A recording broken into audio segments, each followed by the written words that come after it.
Magandang araw mga katuts. Ngayon po ay on the way na kami para madala na natin yung ating ika-6 na crib doon sa maswerteng makakatanggap na baby. Samahan nyo kami dahil ipapakita namin kung paano ang magiging biyahe namin para makarating doon sa kung saan natin ibibigay yung crib. Tara, samahan nyo po kami. Maaga pa lang ay bumiyahe na kami dahil malayo-layo ang ating pupuntahan ngayon. Ilang bayan din ang ating madadaanan. Dito nga ay dumaan pa kami ng Tagaytay.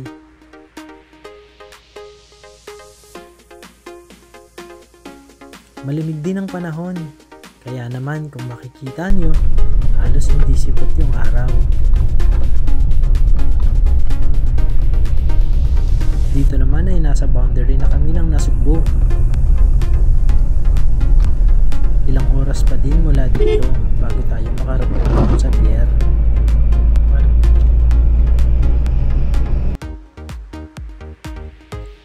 Malapit-lapit na nga tayo at natanaw na namin ang Matabungkay. Ito ay sa Lian, Batangas, isang bayan bago ang Kalatagan kung saan tayo sasakay ng bangka.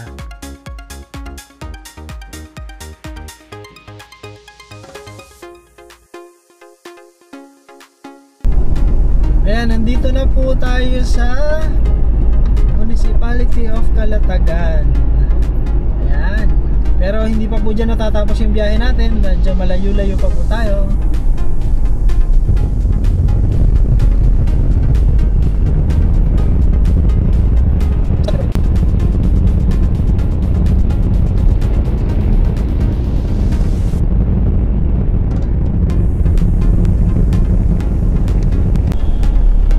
Ayan, medyo malapit na po tayo sa pupuntahan natin na pier. Pero sa pier pa lang po tayo malapit, hindi pa tayo malapit kung saan pa tayo pupunta. Tatawid pa tayo ng dagat dahil yung pupuntahan po natin ay isang isla.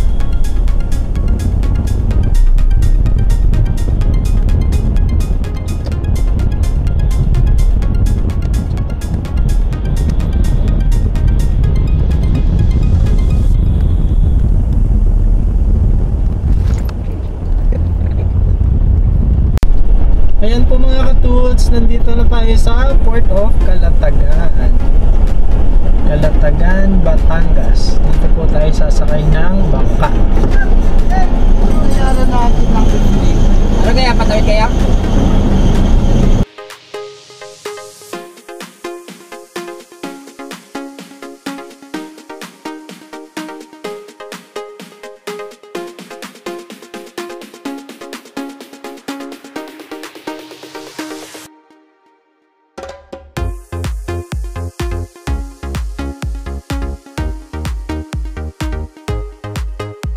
Alright guys, so nandito na tayo sa pier ng Kalatagan.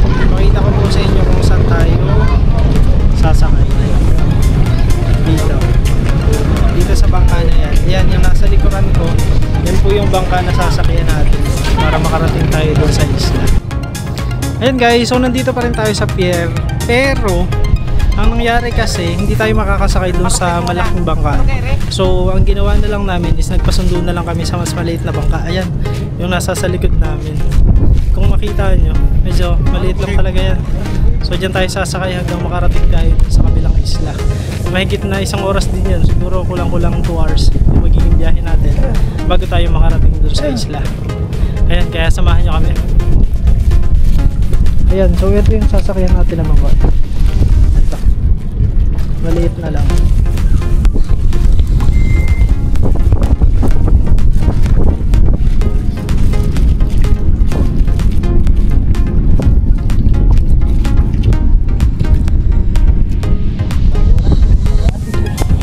Oras din pag-ayo. Oras pag-ayo. Kapag mo na yung ano, kapasok. Kaya nakalis na po kami ng port ng Kalatagan.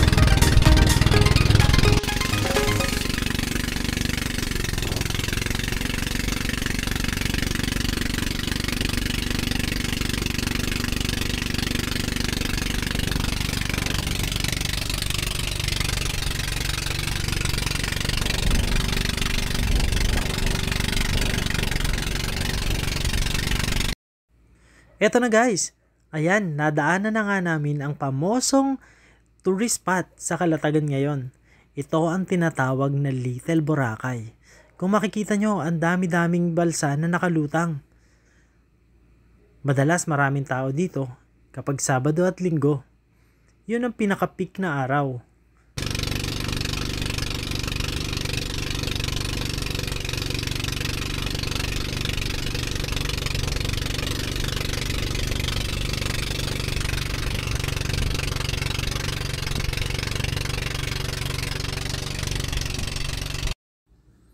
Sobrang payapa ang dagat sa simula.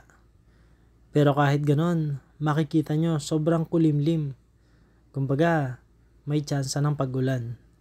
At hindi namin alam kung gaano ang magiging lakas ng alon pagdating namin sa gitna ng karagatan.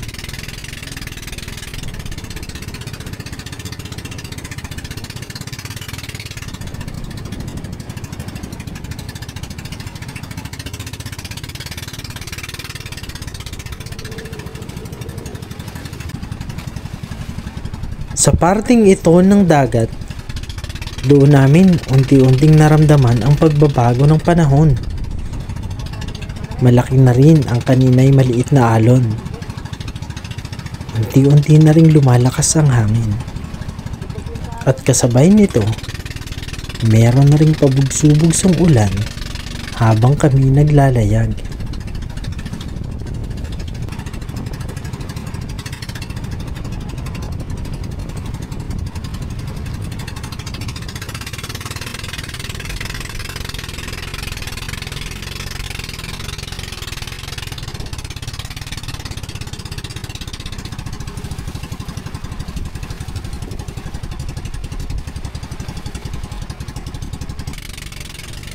Sa oras na ito ng paglalakbay namin, doon ko na-realize na medyo mabagal ang aming pagtakbo. Hindi dahil sa mabagal ang bangka, kundi dahil sadyang malakas lang talaga ang alon. Kapag lumilingon nga ako sa likod, kitang-kita ko pa rin ang Calatagan. Samantalang, mahigit 1 oras na kaming naglalakbay.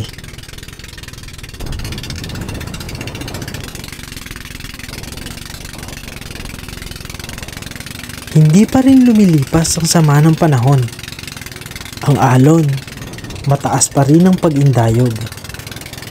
Ang ulan, medyo lumalakas na rin. At dito nga, wala na rin tigil ang paglilimas namin ng tubig galing sa bangka. Hanggang sa mangyari ang hindi namin inaasahan. Ang bangkang sinasakyan namin, tuluyan ang huminto.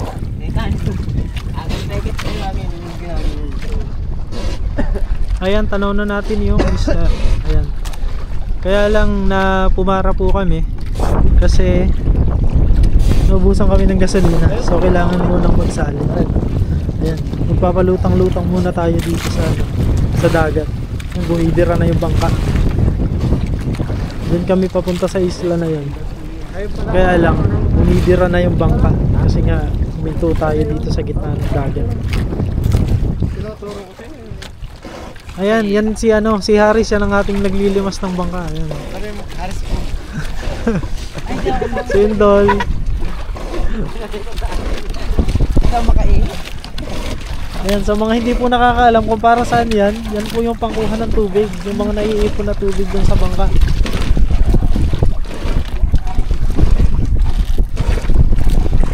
Kasi pag hindi po kinuha yan, may tendency na lumubog yung bangka kapag dumami yung tubig.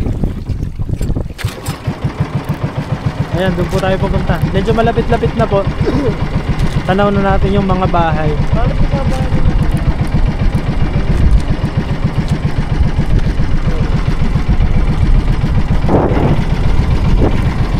Ayan, maandar na ulit tayo.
biyahe guys, sobrang lakas na alon.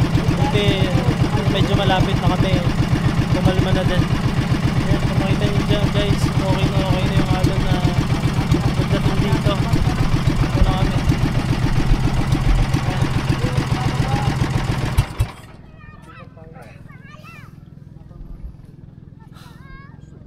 Ayan guys, dito na kami. Ay, buhat. Ayan guys, so bumaba na kami ng bangka kasi sumasayad na siya. Ayan yung lugar guys. So ito yung isla.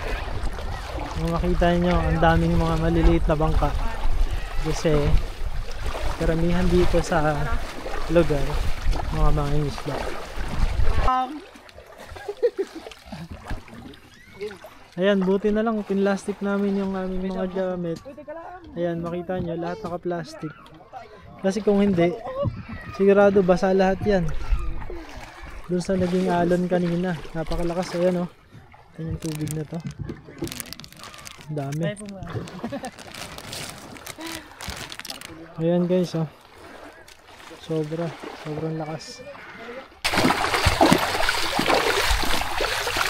Ayan mga katuls, so nandito na tayo sa isla. Ito tulad lang ako.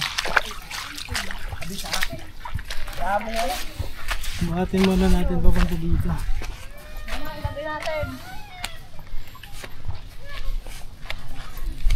Hindi ka naman nakakadaan siguro tayo dito na. Dadating na.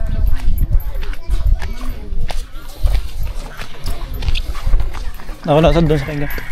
So, ako na sa kain.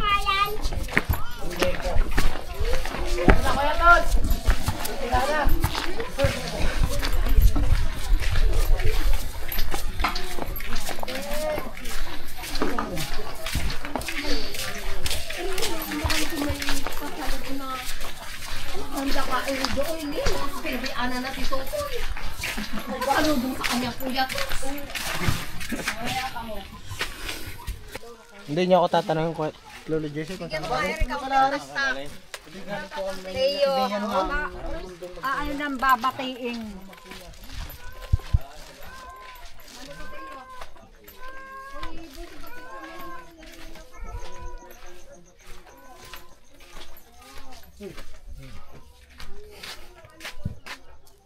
Meron na!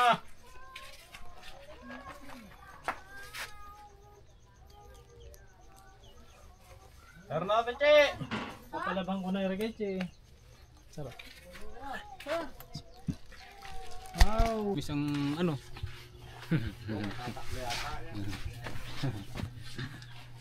Hindi mo lang... Ayan, makikikain muna tayo dito Kalatabo.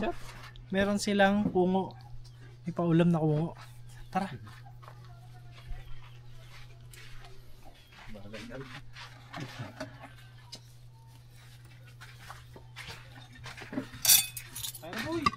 Tara, doy. Ayan na.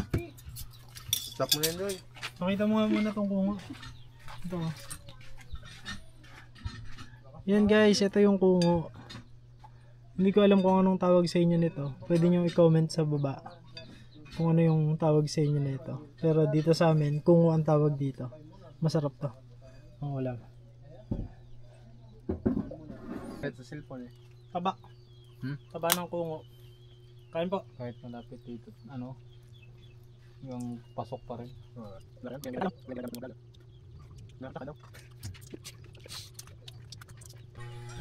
Pagkatapos ko nga kumain ng kanilang inihanda, ay sinilip ko muna si Baby Cillian sa kung saan siya nakahiga. Ayan si Baby Cillian. Itaas to ng kanilang bahay. At kung makikita nyo, nakakulambo siya gayong hapon pa lang. Tapos ang laki ng kulambo niya. Ayan. Sabi ng kanyang mama, Grabe. yun ay dahil malamok daw. Gising naman siya. Yun ay sa kadahilanan na rin Kaya, na ang bahay nila, malapit.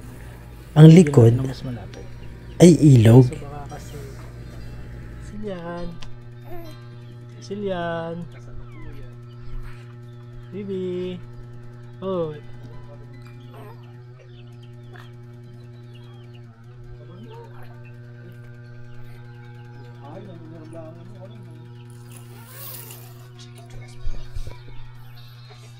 Yan. Si Baby Zillian. Sa puntong ito nga ay kinuha na namin ang aming sorpresa. Dahil wala silang idea na meron kaming dalang regalo, kunwaring iniwanan muna namin ito sa labas. Tara, samahan niyo ako.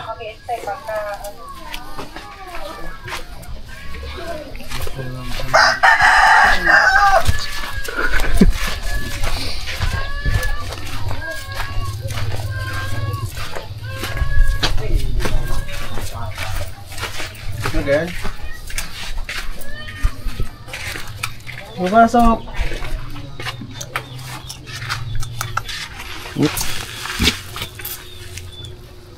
Ayun daw, baby clip.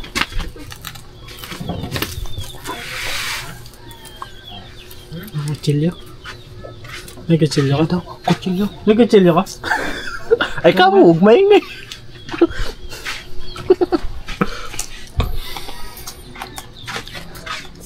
Sakit ng aking. Sakit ng aking natiles oh. Kailan? Kahapon. Ayun.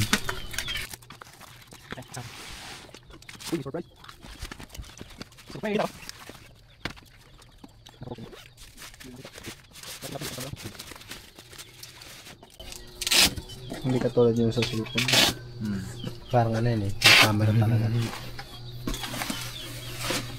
Pero naka-record yung sa cellphone. Ano ganyan, Ten? Baby clip. Baby clip. Yung nasa post niya? Meron kaming surprise!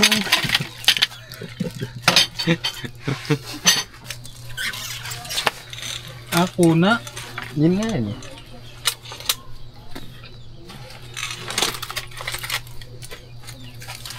Ihat, mag-ihat.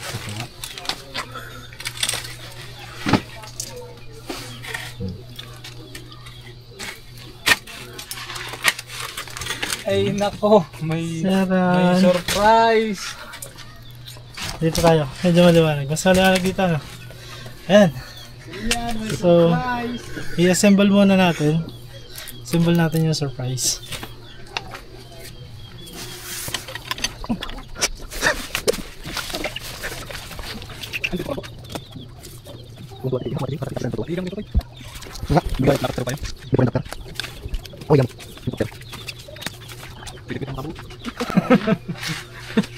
Surprise! This is our surprise. Ano kaya pa surprise yan ako ito?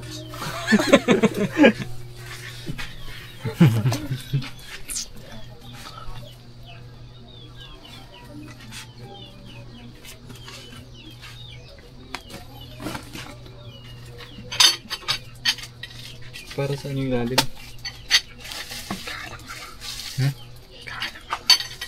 Higaan ko. Gagala kami nito kay bukas. May gulong pala ito. Gulong nga ito. Meron. Isang sana. Ay, isang pala.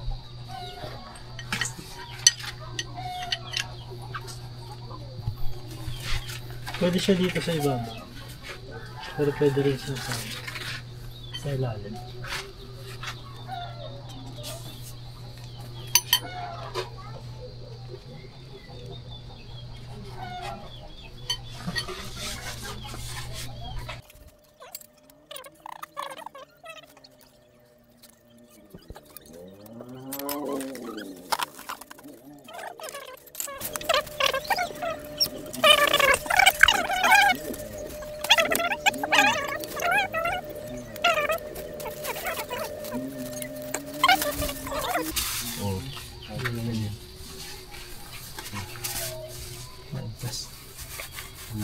Kasi Ay, tiwala. ay angas, ay tiwala talaga. Sabay may clip. Tapos, meron pa siya. Sabay may clip pa no. Pag-uuguyin oh, ay hirap na. Ganyan.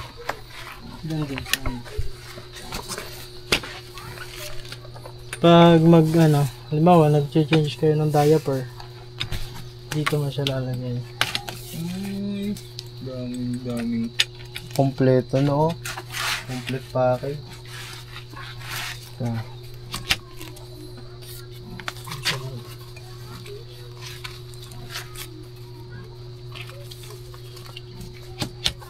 Yun nga, oh. Tapos Tapos meron panlock niya. siyang panlock dito. Para hindi makagalawan. Tawag mo natin, Che. Ipapatesting natin kay ano? Kay Cillian. Huwag nga dito maiga. Ayan, so guys, na-assemble na natin yung crib. Pero, of course, ibibigay pa natin yung iba natin na ibibigay para sa kay baby. So yun, hintayin lang natin kasi kukunin muna siya sandali. Inabot na tayo ng hapon. Actually, gabi na nga eh. Kasi nga, medyo natagalan. Sobrang tagal nung naging biyahe natin. Sobrang lakas kanina. Grabe, hanggang ngayon basa pa ako. Diba? Yung damit ko. Basa pa ako. Pero okay lang yan. Hindi iyak. Dapat hindi iiyak ha? Padidi muna. Pinadidi mo muna. Hindi, okay lang. Okay lang, pati yung bata eh. Dumudumi mo na iga at titistingin. Dito. Actually, pwede naman dito, pwede dito. Dito na lang. Pag na dito, para ano. Pang ano to, pag ni-change ka ng diaper, ito gagamitin mo. Ayan. Dali lang yung tanggalin. Okay ba? Tara! Higa. Oo. Ihiga mo Kailangan nga ko dyan. unan? Hindi na. Ayan. Ayan, nakihiga na siya. Si baby Cillian. Zillian? Cillian. Ayan, si baby Cillian. Diyan ka matulog. May kwarto ng sarili. Yung ano naman siya eh. May kwarto ng sarili. Masaya ka? Masaya ka, baby? Ha? Uy! May tahimik pala ito. Yan! Para ano? Sige, baba mo. Kasi nagaganyan naman ito eh. Para kitang-kita siya. Ayan. Tapos, bukod dyan, bukod sa crib, meron din tayong sana! Meron din tayong baby diaper. Ayan.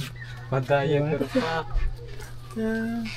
Ay, kaso may basa. Tapos, meron din tayong saran! Baby clothes. Feeling ko kasya naman sa kanya to. No? Kasya na sa kanya to. Oo. Ayan guys, oh. Meron tayong kasamang baby clothes. Bigyan natin sa kanya. Tapos, Kawawawi po yan.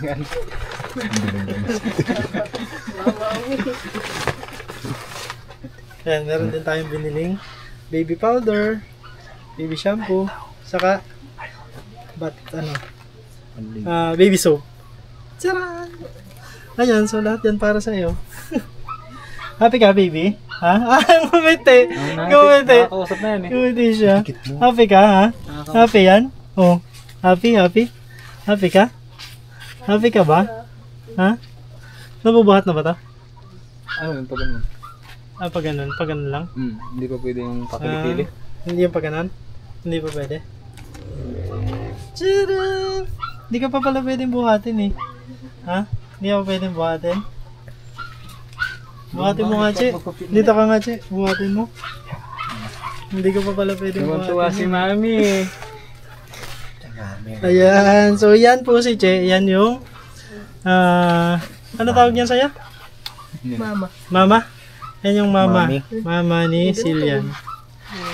Ayan. Oo. Baka yung biglang tumo. Nakatingala pa. Nakatingala. Nakatingala? Ha? Nakatingala? O, dinig ka, Dabo. Sama ka naman sa amin para may ano Wala tayo. akong baro. May picture. Katingala Kumuha natin. kang damit. Tiki, nakatingala. Baka biglang tungo niya. Nasaan nga Oo. yung polo? Dapat nakatingala ka, dinig ka tumingin. Baka biglang joko yan. Hala. Patingala ka na naman. Oo. Pwede? Pwede ka? Ay, hindi pa pwede. So yan, hindi ko pa po siya pwedeng kuhanin kasi hindi ako marunong maghawak ng paganon. Kasi masyado pa siyang bata. Ilang months pa lang siya. So yan. Si baby Cillian. Oh, yung daddy. Dito ka na. Ayan, ito naman po ang daddy ni Cillian. Yan, si Dabo. Ayan. Ayan, actually malapit po sila sa amin. Kaya naisip ko na kung merong karapat dapat na makareceive ng ganitong regalo, sila yon. Kasi di ba sabi nga nila, charity begins at home. So bakit ka palalayo kung meron namang mga tao na malalapit sa'yo na alam mo na deserving dun sa mga gusto mong ibigay at talaga namang mapapakinabangan nila. So yan. Ayan, so ano masasabi mo, Dabo? Sobrang salamat, kuya. Thank you. Welcome. Si Che, nagtatago. Nagtatago si Che. Pakita mo naman si ano. Ayan. Ano Che, ano masasabi mo? Tuwan-tuwa sa saya. Baka naman sa sobrang tuwa sa naglag na yun sa baby ka.